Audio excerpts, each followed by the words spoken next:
단체들이 국회 앞에서 민중대회 집회를 열었습니다. 당신들에게 정권을 준 사람이 노동자, 농민, 빈민, 서민이었습니다. 50여 개 단체들은 공약이 후퇴했다며 문재인 정부를 규탄했습니다. 한미 정상은 김정은 위원장의 서울 답방이 평화 정착의 모멘텀이 될 거라고 평가했습니다. 김정은 위원장 답방이 올해 성사될 가능성이 있는지 집중 분석합니다.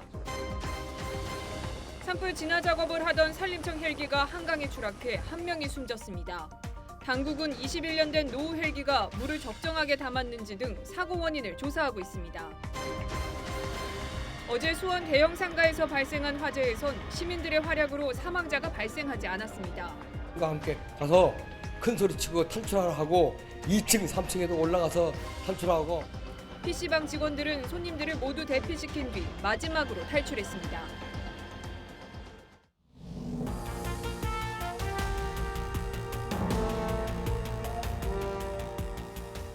시청자 여러분 안녕하십니까? 토요일 TV조선 뉴스7 시작합니다.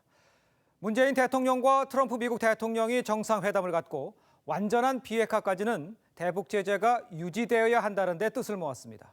자, 그런데 지난 10월이었습니다. 문 대통령이 유럽 순방 당시에 대북 제재 완화를 통해서 비핵화를 촉진시키자고 언급한 적이 있습니다. 자, 그러니까 일단 그때와는 결이 다른 상황이라서 지금 그 배경에 관심이 쏠립니다. 두 정상은 또 김정은 위원장의 답방이 비핵화 추진의 모멘텀이 될 것이라고도 했습니다. 오늘 뉴스7 대북 제재 완화와 관련해서 한국과 미국이 엇박자를 불식시킨 오늘 회담 결과는 어떤 건지, 과연 김정은 위원장의 연내 답방은 가능한 건지 집중해서 살펴보겠습니다. 자, 그럼 먼저 민주노총 등 진보 성향의 50여 개 단체가 모인 전국 민중대회 소식으로 시작을 하겠습니다. 지금 국회 앞에 취재의 기자가 나가 있습니다. 조정인 기자, 지금은 집회가 끝났습니까? 네, 민중대회는 오후 3시부터 본집회와 행진을 한 뒤 1시간 전쯤 끝났습니다. 민주노총 등 50여 개 시민단체가 모인 민중공동행동은 국회 앞에서 집회를 열고 정부 규탄을 했습니다. 경찰과 주최증 모두 10,000명이 넘게 참석한 것으로 보고 있습니다. 이번 집회는 문재인 정부 들어서는 처음 열리는 민중대회로 지난 2016년 박근혜 전 대통령의 퇴진을 요구할 당시 민중대회 이후 2년 만입니다. 민중공동행동은 문재인 정부가 공약을 지키지 않고 있다며 개혁 입법과 적폐청산 등을 촉구했습니다. 집회 참가자들은 단체별 요구안을 담은 피켓을 들고 규탄 구호를 외쳤고 국회 양옆 도로를 따라 행진도 했습니다. 당초 국회를 에워싸는 행진을 할 방침이었지만 경찰과 법원은 국회의 기능을 침해할 수 있다며 제안했습니다. 민중공동행동 측은 이 같은 결정에 민주주의 훼손 행위라고 반발했지만 물리력은 행사하지 않았습니다. 경찰은 130개 중대 9천여 명을 동원해 주변을 통제하며 충돌 등을 대비했지만 우려했던 일은 없었습니다. 지금까지 서울 여의도에서 TV조선 조정린입니다.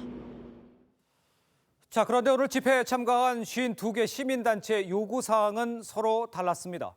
하지만 촛불 집회 전과 달라진 게 없다면서 정부와 국회를 한 목소리로 비판했습니다.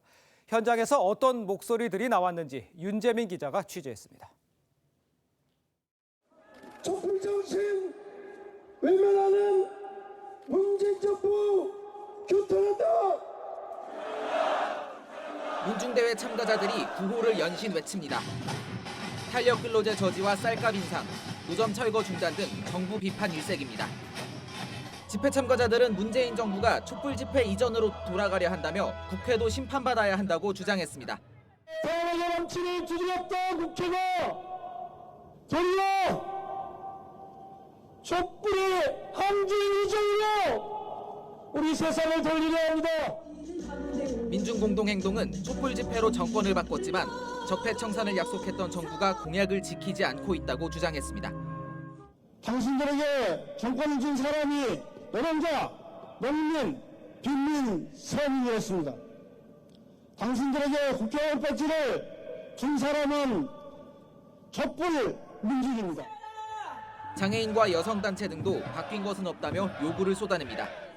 성차별, 성폭력 근절, 낙태죄 폐지, 차별금지법 제정, 불법 촬영 범죄 엄중 처벌 법제화, 대북 제재 중단, 사드 배치 철회, 방위비 분담금 삭감, 국가보안법 폐지. 참가 단체들은 과거 촛불 집회에서 외치던 구호들이 아직도 반복되고 있다며 개혁 입법을 촉구했습니다. TV조선 윤재민입니다. 자, 오늘 여의도에서 열린 민중공동행동의 집회 상황 사회부 이유경 기자와 좀 더 자세히 이야기 나눠보도록 하겠습니다. 자, 이 기자 먼저 민중공동행동 먼저 어떤 단체인지 먼저 설명을 해주시죠. 네, 민중공동행동은 민주노총을 주축으로 해서 한국진보연대 등 52개의 시민단체가 모인 연합체로 보시면 됩니다. 네. 지난 2015년 11월이었죠. 박근혜 정권을 규탄하면서 민중총궐기 대회를 주도했던 민중총궐기 투쟁본부가 올해 5월 새로운 이름으로 출범을 한 겁니다. 아, 그렇군요. 네, 당시 투쟁본부가 2016년 5개월 동안 촛불 집회를 이어가면서 박근혜 정부의 퇴진을 주축을 이제 이루면서 도화선을 만들었었죠. 예. 촛불로 세워진 문재인 정부가 출범한 지 1년 반이 지났는데도 예. 민의를 반영하지 못하고 있다면서 압박에 나선 겁니다. 자, 그러면서 이제 문재인 정부에 경고한다 이런 구호까지 내걸었는데 구체적으로 뭐 요구하는 거는 어떤 겁니까? 네, 민중공동행동 측은 문재인 정부가 적폐청산과 사회 대개혁에 미온적인 태도를 보이면서 개혁에는 오히려 역주행하고 있다는 입장입니다. 예. 대표적으로 노동계는 정부가 탄력근로제 단위기간을 확대하려는 시도나 지난 5월 통과된 최저임금법이 계약이라면서 각종 노동 정책들에 반대하고 있습니다. 예. 또 총수 일가의 사익 추구를 금지하고 사내 유보금을 환수하는 내용 등의 재벌 체제 청산과 농업, 인권, 그리고 한반도 평화, 사법 적폐 청산 등 10개 부분의 개혁도 요구를 하고 있습니다. 예. 그런데 이 요구 사항들은요, 지난 2016년 탄핵 전국 때부터 줄곧 강조됐던 겁니다. 그런데 문재인 정부가 노동과 경제 정책 등에서 속도 조절에 나서는 모습을 보이니까 예. 이를 막기 위해서 이른바 촛불 청구서를 내민 것으로 보입니다. 아, 그렇군요. 근데 이제 특이한 거는 보통 이런 집회를 광화문에서 많이 열었었잖아요. 그런데 오늘은 여의도 국회 앞이에요. 뭐 특별한 이유가 있는 겁니까? 네, 최근 들어서 광화문 광장보다는 여의도 국회 앞에서 집회를 더 많이 열고 있는 분위기인데요. 그러니까요. 오늘 열린 전국 민중대회뿐 아니라 한국노총도 지난달 17일에 국회 앞에서 노동자 대회를 열었고요. 예. 같은 달 21일에 열렸던 민주노총 총파업도 여의도였습니다. 아무래도 노동계의 큰 이슈인 탄력 근로제나 최저임금법, 그리고 비정규직 철폐 등의 이런 이슈들이 국회 협조가 필요한 사안들이기 때문인 것으로 풀이가 됩니다. 네. 또 문재인 정부에 우리 요구를 들어달라 이렇게 압박은 하면서도 예. 정권의 직접적인 부담은 상대적으로 줄여주겠다는 판단이 작용한 것으로도 보입니다. 그렇군요. 자, 유경 기자 잘 들었습니다.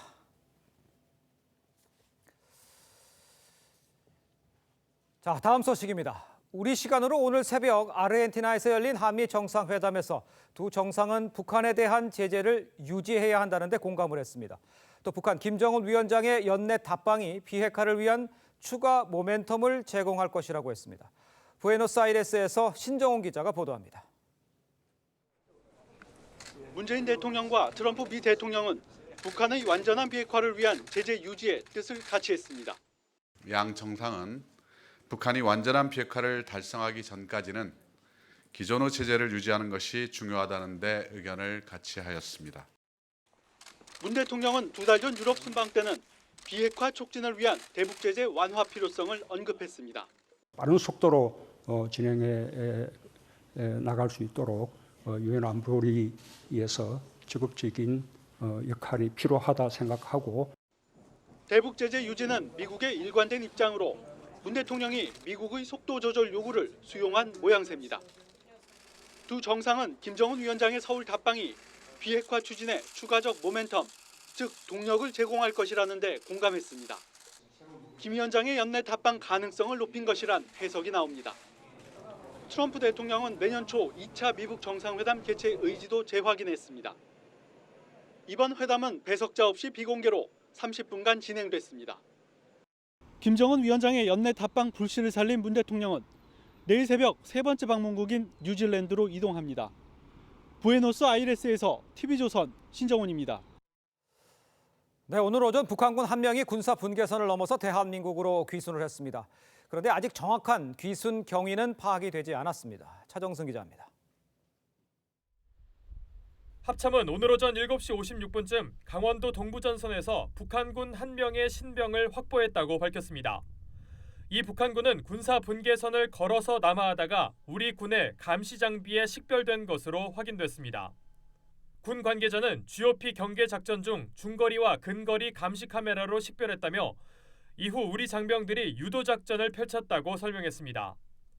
귀순 당시 총격 등의 상황은 없었으며 해당 지역 전방 북한군의 특이 동향도 없다고 합참은 밝혔습니다. 군 정보기관 등은 귀순 경위와 남하 경로 등을 조사하고 있습니다. 이번 북한군의 귀순은 남북이 비무장지대 내 GP를 시범 철수한 이후 처음입니다. TV조선 차정승입니다. 네, 오늘 한미 정상회담을 계기로 김정은 위원장의 연내 답방 가능성이 다시 제기가 되고 있습니다. 정치부 서주민 기자와 함께 자세히 짚어보겠습니다. 자, 서 기자, 지금 보면 당초에는 이제 오늘 있었던 한미 정상회담을 통해서 김정은 위원장이 언제 올지 이 분기점이 될 수 있다 이런 이야기 나오고 있었죠. 그렇습니다. 애초 우리 정부는 김 위원장의 연내 답방을 추진하고 있다는 뜻을 여러 차례 이미 밝혔습니다. 하지만 최근에 북측이 연기를 요청했다는 얘기가 나왔고 또 여기에 북미 간 소통도 속도를 내지 못하면서 사실상 연내 답방은 어려워졌다는 전망이 나왔었습니다. 이 와중에 한미 정상이 이번에 김 위원장의 서울 방문의 의미를 언급한 겁니다. 그렇군요. 그렇다면 모멘텀이 좀 형성이 됐다 이렇게 볼 수 있다면 연내 답방 가능성은 어떻게 되는 건가요? 네, 말씀하신 것처럼 앞서 리포트에서도 보셨듯이 한미 정상이 이렇게 김 위원장의 답방, 한반도 평화 정착의 새로운 모멘텀 그러니까 동력을 제공할 것이다 이렇게 뜻을 함께 했습니다. 미국이 적어도 김 위원장의 서울 답방을 막을 이유가 없다는 의중을 확인했다는 데에서는 의미가 있습니다. 또 트럼프 대통령이 2차 북미 정상회담의 조속한 개최를 희망한다는 뜻을 다시 밝힌 것도 긍정적인 요인입니다. 하지만 가장 중요한 부분이 있죠.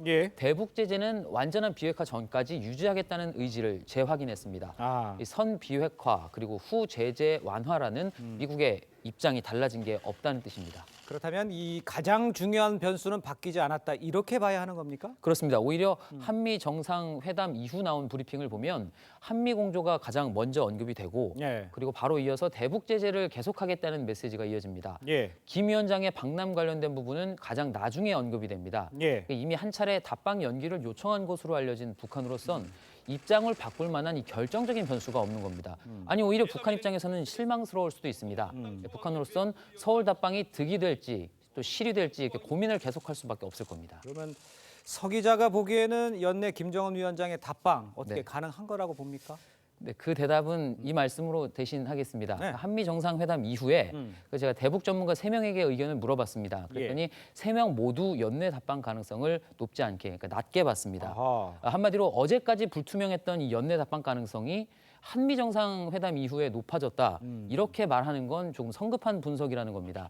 다만 김 위원장의 스타일상 대화 고착 국면에 대한 이 돌파구의 하나로 서울 연내 답방을 전격 결정할 가능성을 완전히 배제할 수는 없다. 이런 관측도 있습니다. 그렇군요. 자, 서 기자 잘 들었습니다. 네.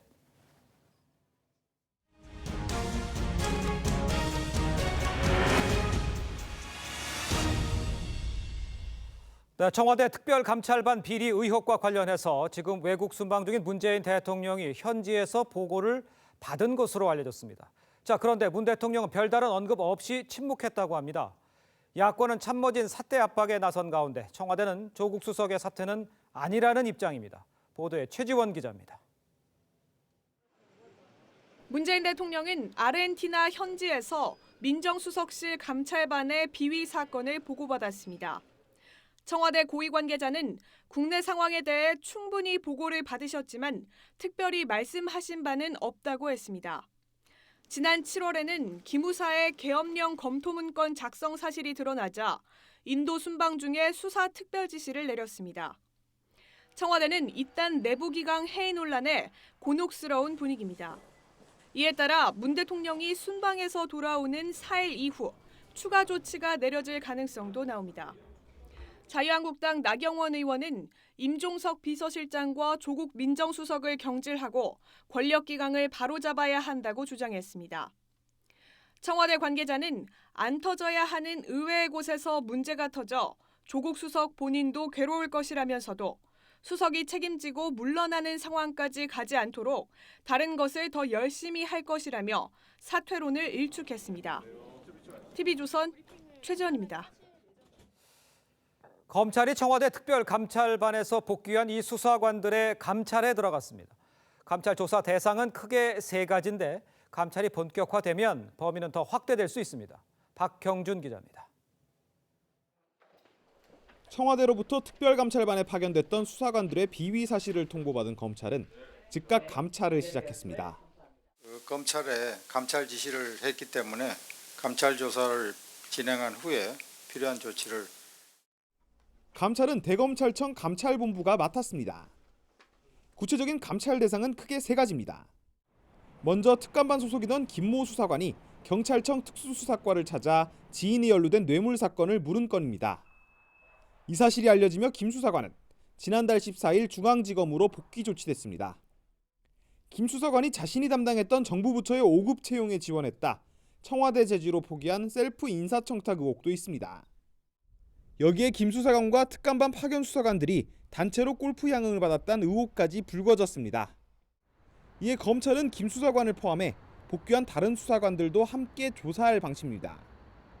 검찰은 청와대 감찰에서 드러난 부적절한 골프에 쓰인 자금의 출처도 추적할 계획입니다.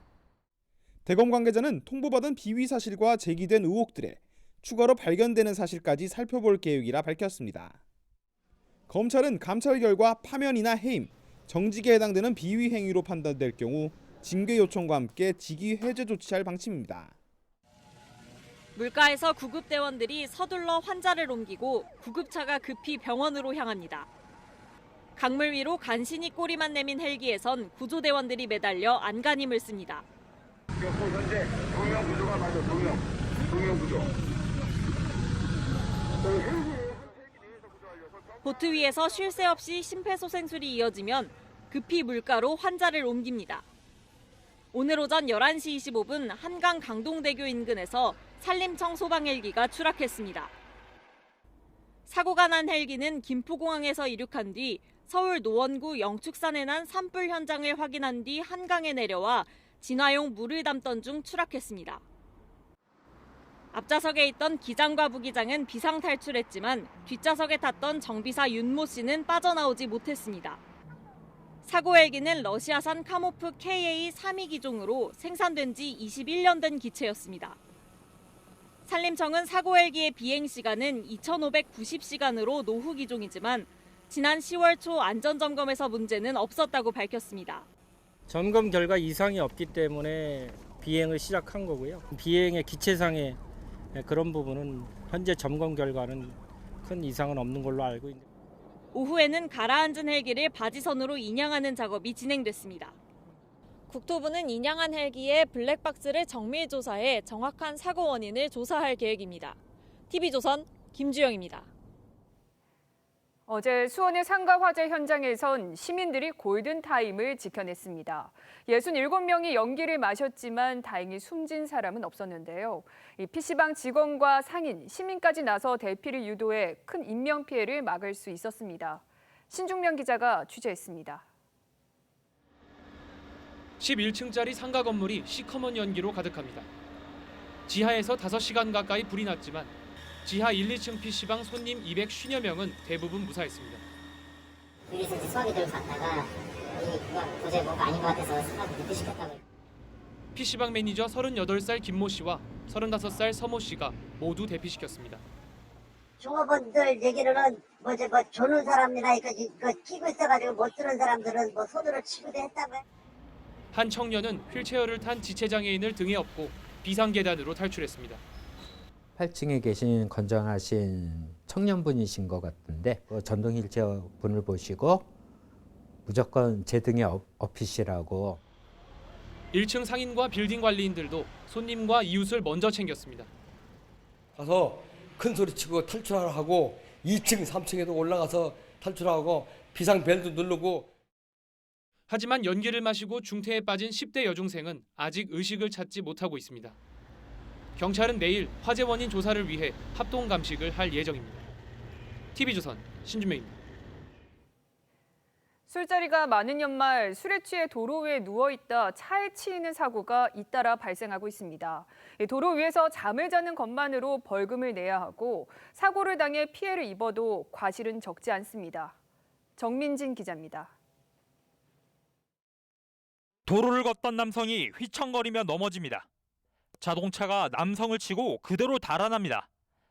지난달 24일 충남 서산에서 술에 취해 도로에 쓰러진 56살 유모 씨가 두 차례 뺑소니 사고로 숨졌습니다. 1피의자는 사고 난 걸 전혀 기억 못하고 있고요. 2피의자는 덜컹하는 느낌은 있었는데 동물을 친 줄 알았다. 소방관들이 자동차 뒷바퀴를 들어올리고 차에 깔린 남성을 구합니다. 하나, 둘, 셋, 고. 어제 새벽 0시 50분쯤 서울 왕십리의 한 도로에서 술에 취해 도로에 누워있던 39살 최모 씨가 차에 깔려 다쳤습니다. 술 취해서 누워있다가 역할된 건데요. 그 내용도 조사를 해야 돼요. 오늘 새벽 울산에서도 술 취해 도로에 누워있던 69살 김모 씨가 숨졌습니다. 술 취해 도로에 누운 보행자와 운전자의 사고 과실률은 도로의 종류와 날씨 등 환경에 따라 달라집니다. 법조계에서는 보행자의 과실률을 최소 60%로 보고 있습니다. 전용도로에서 잠자고 있어서 누워있던 사람 100% 잘못이고요. 주택가 이면도로에 누워있다가 사고당했을 때는 피해자 과실을 60% 정도로. 경찰은 도로에 누운 보행자를 보면 즉시 신고해달라고 당부했습니다. TV조선 정민진입니다. 자, 오늘 12월의 첫 주말이었는데 미처 보신 여의도에서 있었던 집회 말고도 이른바 태극기 집회, 미투 집회 등 다양한 집회가 이어졌습니다. 이 때문에 도심 곳곳에서 혼잡이 빚어졌습니다. 이채림 기자입니다. 서울역 앞 광장이 수천 명의 집회 참가자들로 가득 찼습니다. 비슷한 시각, 광화문에서도 박근혜 전 대통령의 석방을 요구하는 집회가 열렸습니다.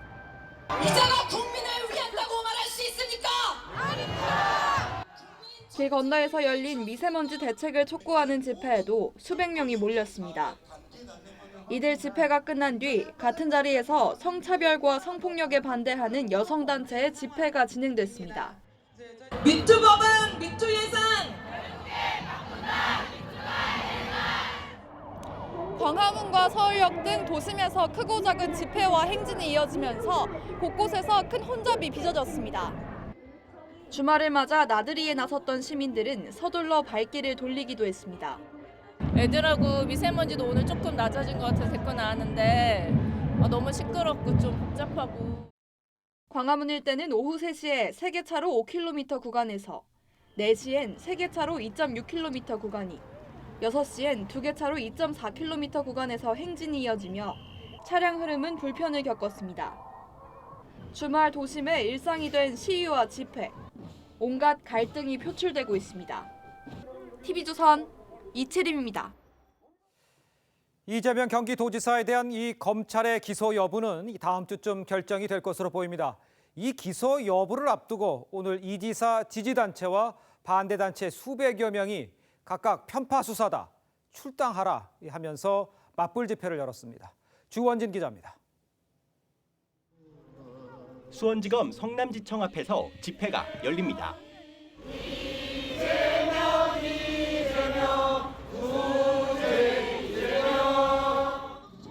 이재명 경기지사를 지지하는 시민단체 24곳은 오늘 검찰이 편파 수사를 한다며 전국연대를 만들어 투쟁하겠다고 선언했습니다.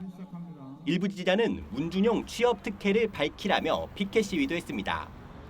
민주당 대통령 경선에 참여한 안희정, 이재명 소위 비문 정치인들을 정치적으로 죽이려고 한다는 흉흉한 소문이 돌았고 이재명 지사 반대 측 시민단체도 오늘 민주당사 앞에서 집회를 열었습니다.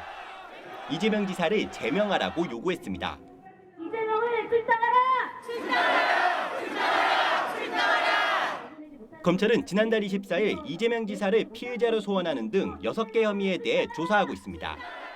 검찰은 다음 주쯤 이재명 지사의 부인 김혜경 씨를 소환 조사할 예정입니다. 이재명 지사의 공직선거법 위반 혐의 공소시효는 오는 13일까지입니다. 검찰은 이르면 다음 주쯤 이재명 지사에 대한 기소 여부를 결정할 전망입니다. TV조선 주원진입니다. 자유한국당이 비박계 좌장 김무성 의원이 친박계 홍문종, 윤상현 의원과 비공개 회동을 했습니다. 김 의원은 앞서 구치소에 있는 친박 핵심 최경환 의원을 만나기도 했습니다.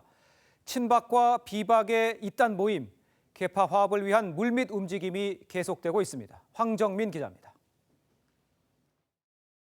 자유한국당 김무성 권성동 의원이 최근 홍문종 윤상현 의원과 비공개 회동을 한 것으로 확인됐습니다.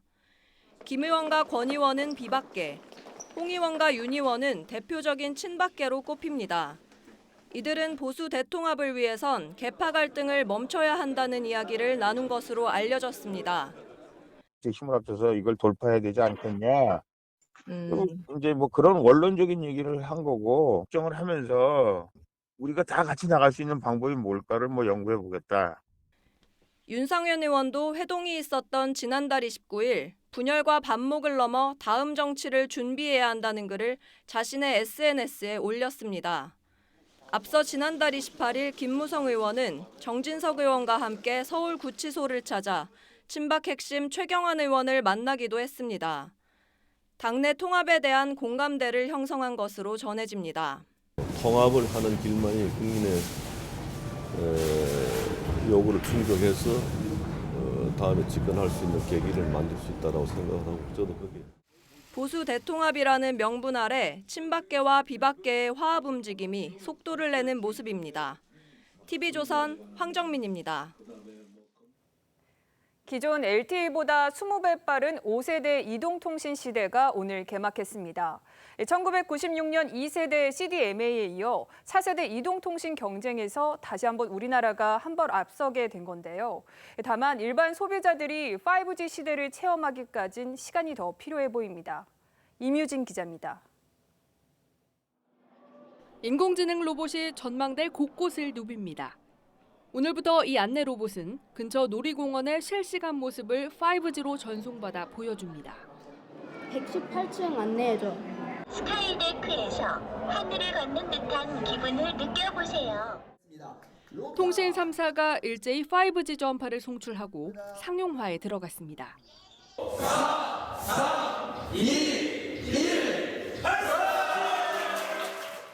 수십 킬로미터 떨어진 곳에서 농기계를 원격 제어하고 초고화질 사진 수십 장을 순식간에 전송해 품질 검수에 활용할 수도 있게 됐습니다.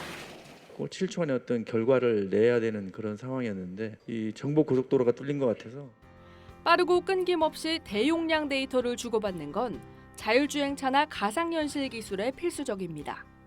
사물과 우리 인간의 생활을 밀접하게 연결시켜주는 그야말로 초연결 시대를 일반 소비자는 아직 5G 시대를 체감할 수 없습니다.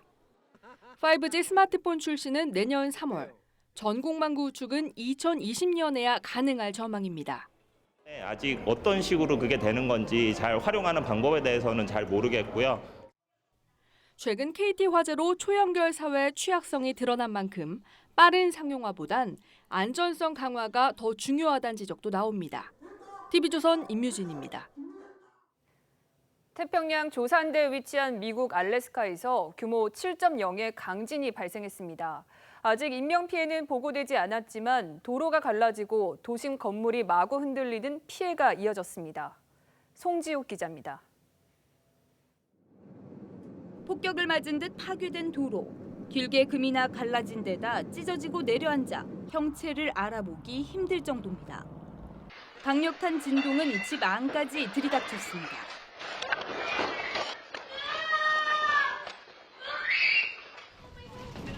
현지 시간으로 지난달 30일 오전 8시 반쯤 미국 알래스카주 앵커리지에 규모 7.0의 강진이 덮친 겁니다. Like I have never felt anything shake before. I mean, it just didn't stop. It just kept going and it got louder. Things just fell everywhere. 강진 직후에도 규모 5.8의 여진이 연이어 발생하면서 공포감은 극대화됐습니다. 알래스카 철도국은 모든 열차 운행을 중단했고 앵커리지 국제공항도 폐쇄됐습니다. 아직까지 인명피해는 보고되지 않은 가운데 알래스카 주지사는 앵커리지 일대를 재난 지역으로 선포했습니다. 지진 직후 남부 알래스카 해안 지역에 발령된 쓰나미 경보는 해제됐습니다. 연간 4만 번의 크고 작은 지진이 일어나는 불의 고리에 위치한 알래스카. 지진학자들은 앞으로 몇 주간은 규모 5에서 6의 지진이 잇따를 것으로 전망했습니다. TV조선 송지욱입니다. 아르헨티나에서 G20 정상회의가 개막했습니다. 미중 무역 갈등의 돌파구가 마련될지가 최대 관심사인데요. 잇따라 열린 미일 중일 정상회담에선 북한 비핵화를 위해서 대북 제재와 압박을 유지해야 한다는 데 의견이 일치했습니다. 김지수 기자입니다. 한자리에 모인 트럼프 미국 대통령과 시진핑 중국 국가주석. 두 정상은 현지 시간 1일 저녁 정상회담을 합니다.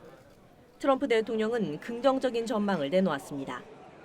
We could make a deal that'll be good. I think they want to, and I think we'd like to, and we'll see. There's some good signs. We'll see what happens. 시진핑 주석은 미국이 다자간 무역 체계를 유지해야 한다고 촉구하면서도 중국은 시장 지향적인 개혁을 강화하고 지식재산권을 보호하며 수입 확대를 위한 더 많은 일을 할 거라고 한 발 물러섰습니다.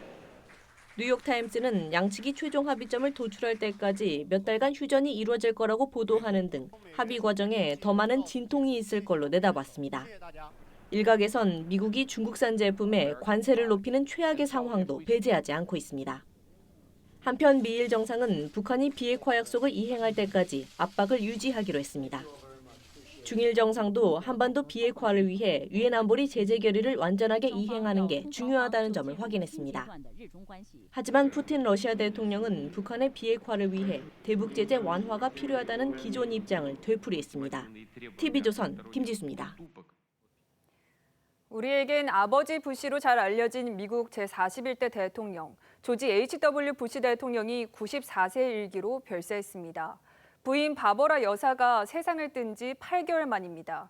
미국 언론과 정가는 즉각 애도의 뜻을 나타냈습니다.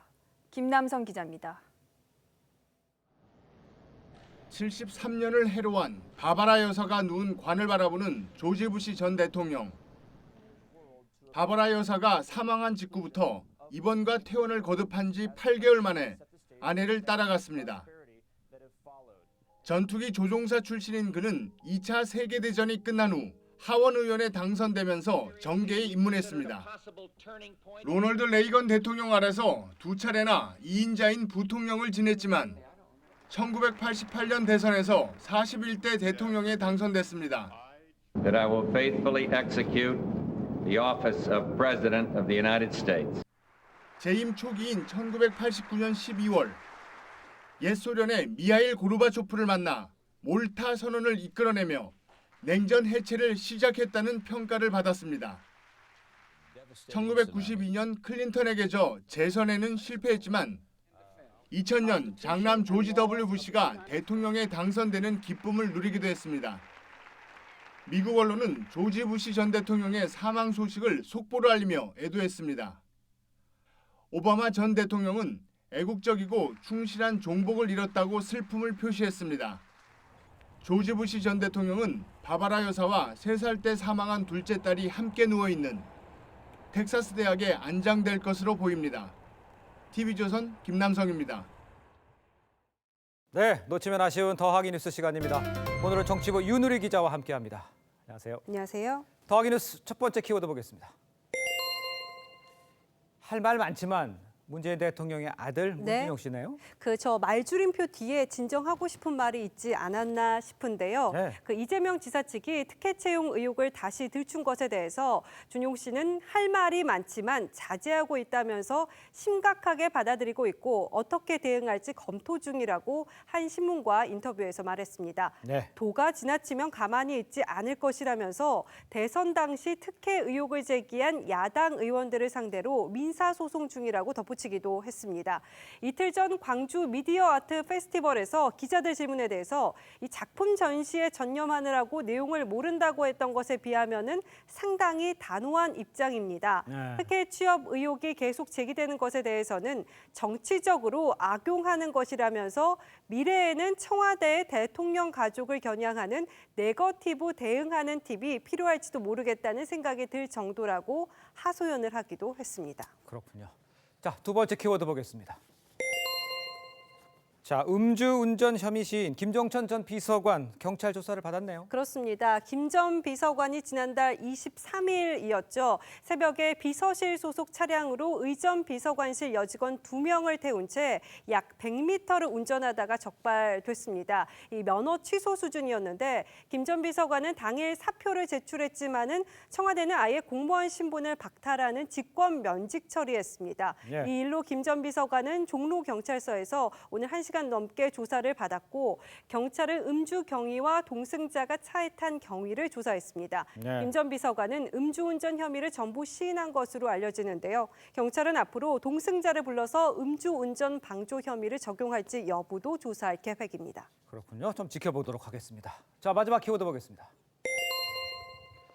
24살 연하 모델과 결혼설, 국경, 나이차, 결혼에 무슨 관계가 있겠습니다만은 누군지는 관심이 있네요. 네, 49살의 말레이시아 술탄 무하마드 5세 국왕이 24살 연하인 러시아 모델 보예 보니다와 모스크바 근교에서 결혼식을 올렸습니다. 네. 보시다시피 결혼식에서 무하마드 5세는 말레이시아 전통 의상을, 보예 보니다는 하얀 웨딩드레스를 입었는데요. 이날 예식에서 술은 제공되지 않았고요. 식사는 이슬람 교도에게 허용된 할랄 음식으로 차려졌습니다. 예. 두 사람이 어떻게 만났을지 이게 좀 궁금하실 것 같은데 그러니까요. 일부 외신 같은 경우에는 신부가 약 한 18개월쯤 전에 유럽에서 명품시계 홍보 모델로 활동을 하다가 무하마드 5세를 만났다 이렇게 보도하기도 했습니다. 24살 차이. 네. 그렇군요. 지금까지 정치부 윤유리 기자였습니다. 수고했습니다. 고맙습니다.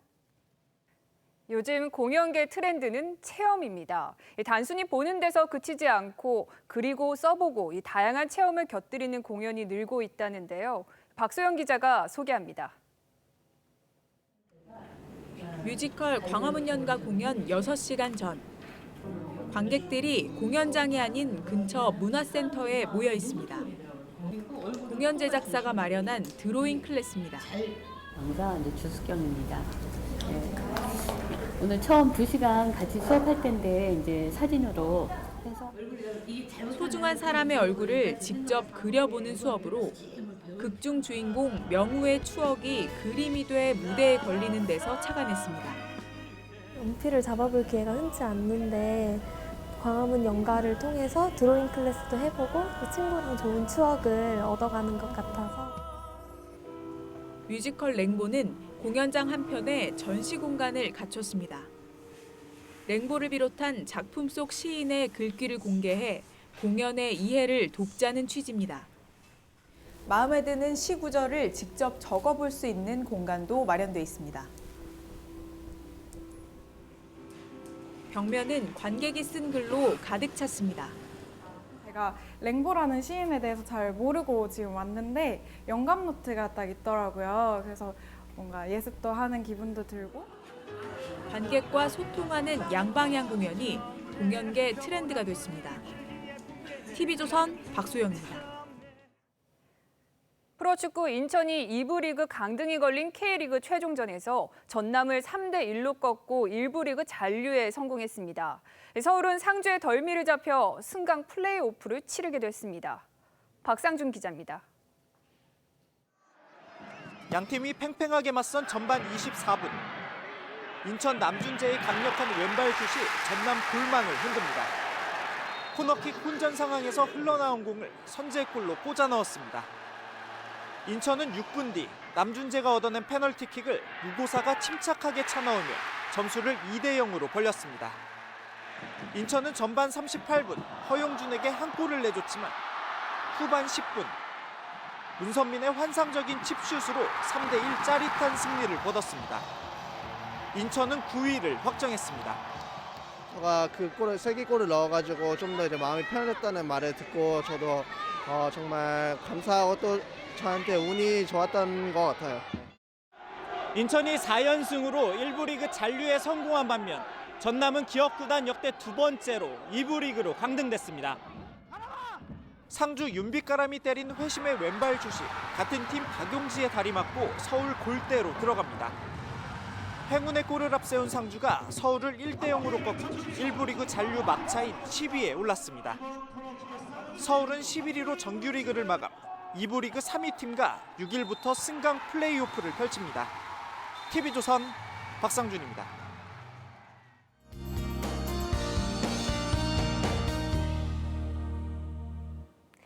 휴일인 내일 따뜻한 남서풍이 불어들면서 기온은 평년보다 높겠습니다. 아침 기온 보시면 서울과 대전 2도, 대구 1도, 부산 8도로 출발하겠고요.